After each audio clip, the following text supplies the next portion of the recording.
So, um, 6 months into fatherhood, you might actually find yourself experiencing this, well, it's emotion you'd probably never dare admit out loud. Right. It's the tough one. Yeah, which is deep, burning jealousy. Yeah. And not of your partner, but you might actually find yourself feeling inexplicably jealous of your own baby. Which, I mean, on the surface, that sounds completely absurd. Totally absurd. Like you are a grown man, presumably of sound mind, and you're resenting a 6-month-old for, their carefree life while you're just carrying this crushing weight of sudden responsibility. Yeah, but the thing is, this is a completely common and honestly profoundly misunderstood psychological milestone of modern fatherhood. Exactly. And today, our mission in this deep dive is to drag those unspoken expectations right into the light. Because it really is the kind of reality that just shatters that pristine, sanitized narrative we're usually sold about parenting. Right, because culturally, we prepare women for this massive life-altering transformation. But we basically just expect men to, I don't know, figure it out in the background. Yeah, just stand there and be supportive. And the psychological death and rebirth of a man's identity during this process is, it's rarely discussed, which leaves this huge population of new fathers feeling completely isolated. So to decode the mechanics of this, we're using insights from Armin A. Brott's book, The New Father, Nurturing a Bond from the Start. Which is such an incredible guide. It really is. We're unpacking the myths, the silent traumas, and those identity shifts you face when you're basically handed the co-manager position of this high-stakes 24/7 project. Right. But then you realize only your partner was given the training manual. That is such a perfect analogy. And to understand that lost feeling, we really have to start by clearing out the societal baggage. The stuff that sets you up to feel inadequate before the baby even gets here. Exactly. There is this deeply ingrained cultural assumption about the maternal instinct, this whole idea that women just possess this biological superiority when it comes to nurturing. Well, they just magically know what to do.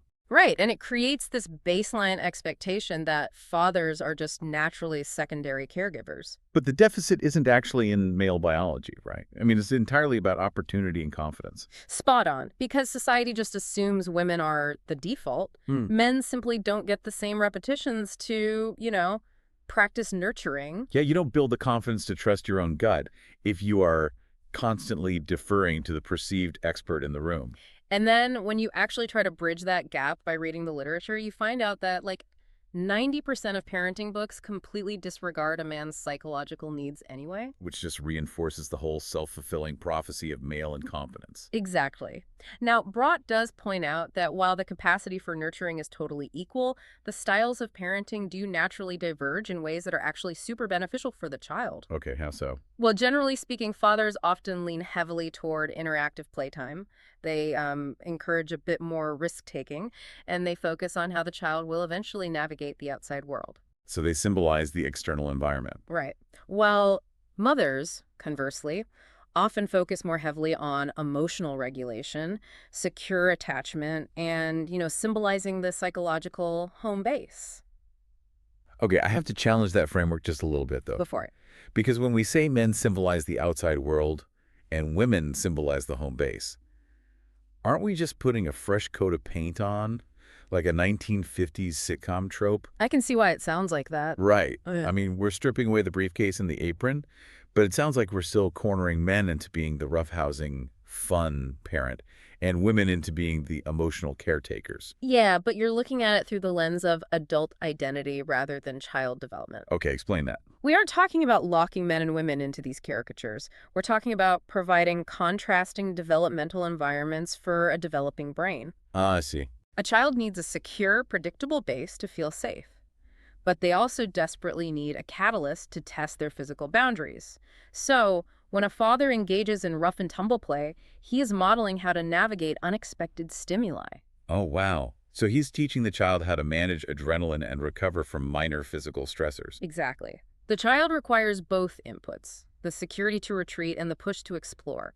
It's not a behavioral dress code for the parents, it's a dual input system for the infant. That makes so much sense. Treating it as a dual input system entirely shifts the perspective. You aren't playing a secondary role at all. Right. You're providing a completely distinct, equally necessary developmental environment. But knowing you're capable in theory doesn't exactly soften the absolute shock to the system when you actually cross the threshold into fatherhood. Oh, not at all. That initial collision with reality, that first week, is incredibly disorienting. It really is. I mean, the sources talk about entering what Brott calls the love bubble. Yes, the love bubble.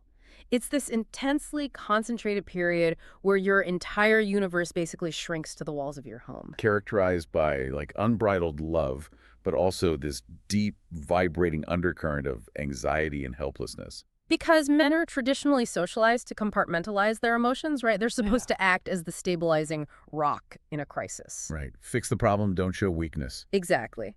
But in the love bubble, trying to compartmentalize is a massive liability. The advice here is to just surrender to the emotional whiplash. If your gut tells you to hold the baby, just hold the baby. But there is a much darker mechanism at play during this initial shock, too. And it's almost universally ignored in mainstream parenting advice. Yeah. The trauma aspect. Right. If the birth was traumatic-like, if it deviated from the plan and the mother was in agonizing pain or physical danger, the father is suddenly thrust into a state of severe psychological distress. It's terrifying. You watch the person you love most suffer, you have absolutely zero power to stop it, and society's response is to, like, slap you on the back and offer congratulations. The cognitive dissonance of that moment is staggering. You are expected to project pure, unadulterated joy. But internally, you've just survived a trauma. And because men often lack the outlet to process that specific type of powerlessness, it can curdle into something incredibly taboo. Right? Misplaced resentment toward the baby. Which is just, wow, you secretly blame this completely innocent infant for causing your partner so much pain. Exactly. And because admitting that you harbor resentment toward a newborn feels monstrous, fathers just bury it. They don't talk about it at all. No, and burying it only causes it to fester and create distance between them and the child.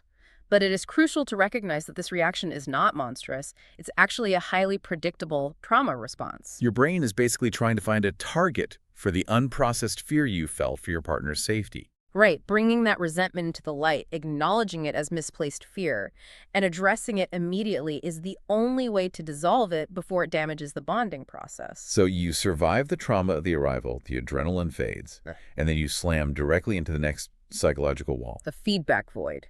Yes, the absolute void of feedback. Because babies are essentially dormant for up to 17 hours a day in those early weeks, fathers are stripped of all positive performance metrics. It's brutal. You are putting in the most grueling physical and emotional labor of your life, and your only return on investment is a screaming infant. It's like submitting massive, exhausting projects at work and getting pure silence from your boss for 2 months. That is exactly what it feels like. And this lack of feedback interacts terribly with male socialization. Men are so heavily conditioned to measure their worth through tangible results. External validation, problem solving. Right, exactly. You fix the sink, the leak stops, you put in the overtime, you get the promotion, but you try to soothe your newborn and they just continue to scream. So without that little bonus of a smile or a coo, a father's internal narrative quickly shifts to, I'm failing at this. The baby does not like me. And the coping mechanism for that perceived rejection is devastating. Fathers will often start withholding affection. Oh, wow. They pull away. They subtly pull away, assuming they are just inherently bad at the job, so they leave it to the mother. So how do you actively rewire that deeply ingrained need for validation so you don't, abandon your post? You have to fundamentally change your operational framework. You must treat early fatherhood as an observational science rather than a management task. Okay. Observational science. Right. The baby isn't rejecting your management. They literally lack the neurological hardware to express gratitude or love. So you stop looking for the high five and start looking for the micro data. Like learning their specific cues. Exactly. Notice how the pitch of their cry changes when they're hungry versus when they're overstimulated. Notice that they stop thrashing when you apply firm pressure to their back. Or that they eventually fall asleep on your chest. You're basically learning their language through proximity. Exactly. And speaking of the anxiety surrounding that microdata, the sources highlight a specific physical metric that sends new fathers into an absolute spiral. Oh, the newborn weight loss. Yes. It hits that primal provider nerve perfectly, doesn't it? It really does. The average baby is born weighing somewhere between 5.5 to almost 9 pounds. But in that first week, it's a standard biological protocol for them to lose up to 10% of their birth weight. Up to 10%. And if your entire identity is suddenly wrapped up in keeping this creature alive, Watching them physically shrink in your care feels like a glaring indicator that you are failing. It triggers total existential panic. But understanding the biology that they are simply shedding excess fluid from the womb removes the perceived failure from your It shoulders. allows you to stay engaged rather than retreating into panic. Right. So you're pushing through the feedback void. You're learning the microdata of your child. But simultaneously, the foundation of your romantic relationship is completely shifting underneath you. Oh, yeah. The partner dynamic and intimacy are completely reconstructed. Let's explore that. Around the 2-month mark, the pure survival logistics usually start to settle, and the reality of your romantic relationship comes back into focus. Medically, the advice is generally to wait 6 weeks before resuming sexual intimacy. But the physical wait time is actually the easiest part of the equation. The psychological blockers are immense, right? AR, you have spent 2 months functioning as a high-stakes logistics team. You are exhausted. But more profoundly, there's this cognitive shift where partners begin to view each other through the lens of their new role. Right. A man might subconsciously start viewing his partner strictly as a mother, an archetype that strips away romantic nuance. And similarly, she might view him solely as a father, erasing the individual she originally fell in love with.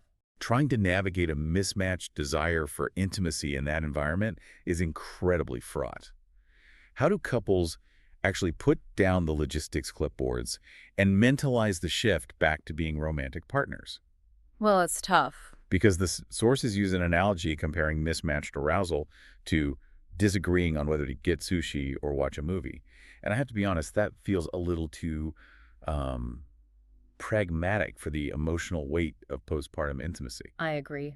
The movie analogy falls short because it implies a simple difference in preference. A better way to conceptualize postpartum intimacy is to think of it like trying to start a car engine that has been entirely submerged in water. Oh, that's a much better image. You can't just jump in, turn the key harder, and expect it to roar to life. Exactly. The pressure of performance will just flood the engine again. You have to dry out the parts first. So how do you dry out the parts? You have to manufacture the environment for connection before you even attempt ignition. This requires immense intentionality. It means prioritizing non-intercourse intimacy first to slowly rebuild the physical baseline. Like holding hands, giving back massages. Right, lying next to each other without any expectation of it leading to sex. You are fundamentally redating your partner, acknowledging that the physical and emotional landscape has completely changed. That requires a level of patience and vulnerability that honestly ties directly into the larger collision between a father's internal shift and the outside world. The work-life disconnect. Exactly, because this profound change in identity at home doesn't happen in a vacuum. It violently intersects with a man's professional life. And that's where many fathers feel the most acute structural friction. The moment a man becomes a father, his internal priorities undergo a seismic shift away from his own advancement and toward the well-being of his family. But the corporate landscape operates under this archaic assumption that the mother will absorb the domestic impact. Right, allowing the father to continue operating at maximum professional capacity. Employers are notoriously less lenient with men regarding time off or flexible hours. So you are suddenly carrying a completely different psychological load. But you are expected to perform at work as if absolutely nothing has changed. It's totally unsustainable. It Yeah. forces a massive reevaluation of how a man values his time and his employment.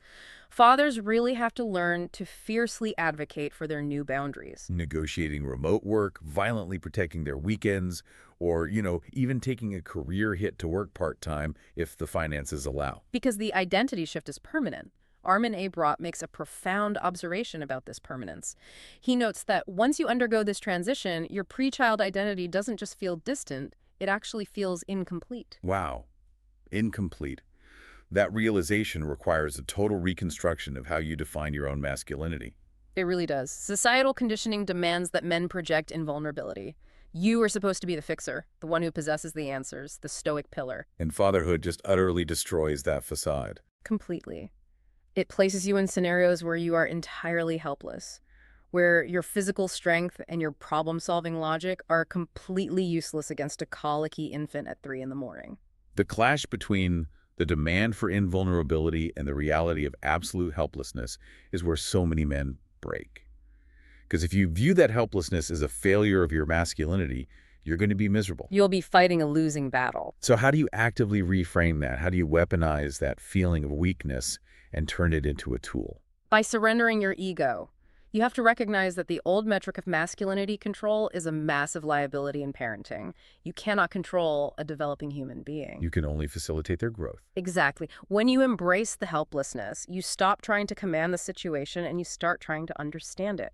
You unlock new capacities for deep empathy, extreme patience, and emotional resilience. You redefine strength, not as the ability to force an outcome, but as the endurance to remain present in the chaos. Wonderfully put. Yes. Surrendering the need for control to find actual strength. That's a massive paradigm shift.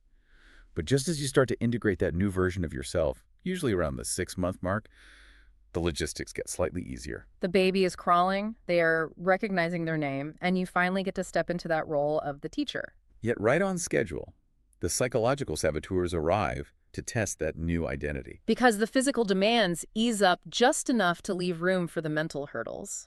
And the two most insidious saboteurs at the 6-month mark are jealousy and fear. Let's pull the thread on that jealousy we mentioned at the very beginning. The idea of resenting a baby for their lack of responsibility. When you really unpack the mechanics of that resentment, it isn't about wanting to revert to infancy. No, not at all. It's a symptom of grieving your lost autonomy. Prior to fatherhood, your bandwidth was entirely your own. And now you're perpetually hypervigilant. Right. So you look at this infant who has every single need met, who faces zero expectations, and it acts as a mirror reflecting your own exhaustion and the permanence of your new burden. It's a mourning process for the freedom you willingly sacrificed. Yes, and acknowledging that grief out loud strips it of its shame. If you try to suppress it, it mutates into passive aggression. And the sources suggest pinpointing the exact triggers to manage it, right? Yes. You have to ask yourself, does this jealousy spike when you are actively engaged with the baby, or does it hit when you are at work, separated from the family dynamic? Bringing that data to your partner brings it into the light. And you have to do the same with the second saboteur, fear. Because as the child becomes mobile, the physical risks multiply, and the fear of failing to protect them spikes aggressively.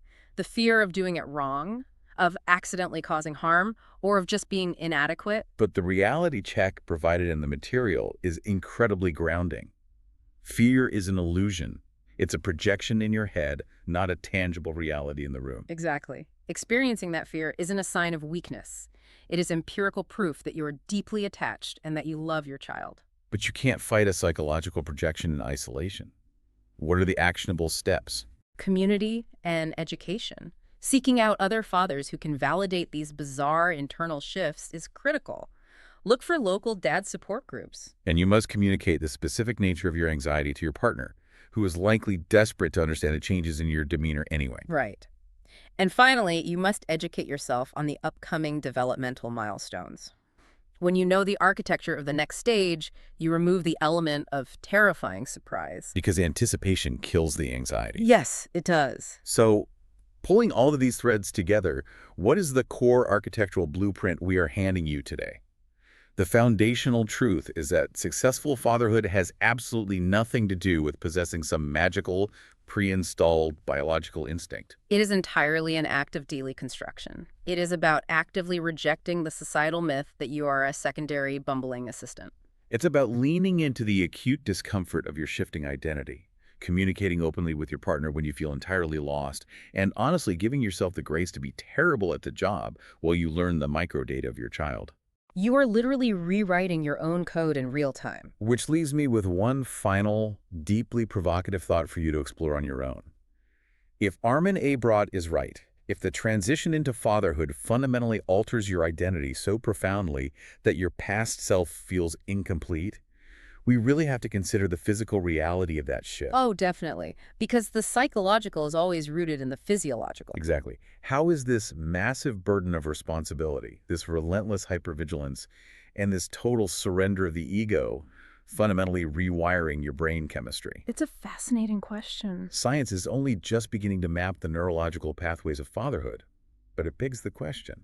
Are the struggles, the fears, and the seemingly absurd bouts of jealousy actually the physical growing pains of your brain building entirely new networks for empathy and endurance? It suggests that stepping into the role of a father doesn't just change how you spend your time. It literally reconstructs the biological architecture of who you are. You walk into the high-stakes project feeling like an imposter without a manual.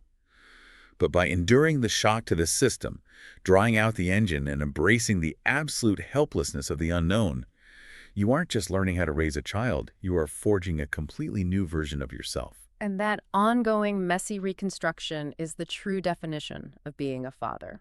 Thanks for taking this deep dive with us. We'll see you next time.